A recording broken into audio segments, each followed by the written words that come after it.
You know, I think the idea of white privilege is absolutely reprehensible. And it's not because white people aren't privileged. You know, we have all sorts of privileges, and most people have privileges of all sorts, and you should be grateful for your privileges and work to deserve them, I would say. But the idea that you can target an ethnic group with a collective crime, regardless of the specific innocence or guilt of the constituent elements of that group, there is absolutely nothing that's more racist than that. It's absolutely abhorrent. I can't... Yeah.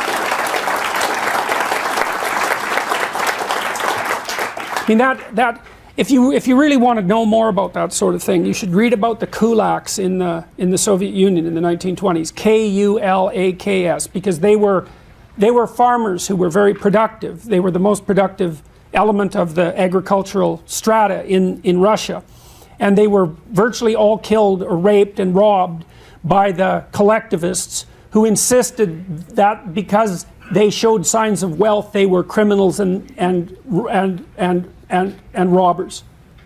So, and one of the consequences of the prosecution of the kulaks was the death of 6 million Ukrainians from a famine in the 1930s. The idea of collectively held guilt at the level of the individual as a legal or philosophical principle is dangerous. It's precisely the sort of danger that people who are really looking for trouble would push. So, and just a cursory glance at 20th century history should teach anyone who wants to know exactly how unacceptable that is. With regards to your first, okay, there's the safe space issue, but you also said something right at the beginning. You announced your sexual preference at the beginning, and I understand exactly why you did that, but I have a comment about that. And this is something for people in the audience to think about. I've received at least 25 letters from transsexual people, and that's quite a few because there aren't that many transsexual people, right? So they're rare, they're very rare, and every single one of them but one was supportive, and the one that wasn't supportive was mildly critical, and they said exactly the same thing that you said, roughly speaking, is that, and so one of the things we want to remember is that just because some noisy activists stand up and say, because I'm a member of this group, or even worse, because I say I'm a member of this group, I am therefore an advocate for that group's interests, is we should just dispense with that self-identification as a worthy representative instantaneously, because it's predicated on the idea that one dimension of a person's identity is sufficiently what would you say, broad and all-encompassing, so that you can infer their political stance, for example, which you can't. And so the trans people that have written me, they all say the same thing. A, those people do not speak for me.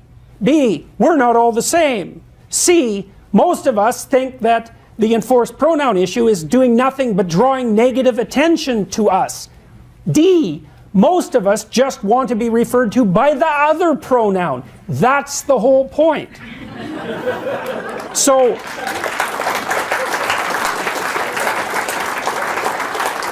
you know, so this has been very, very reassuring to me, because one of the things I presumed right from the onset was that there was no evidence whatsoever that this nonsensical legislation and the postmodern idiocy behind it is in fact demanded by this community, or that it will in any way be in anyone's best interest. No, I don't buy it.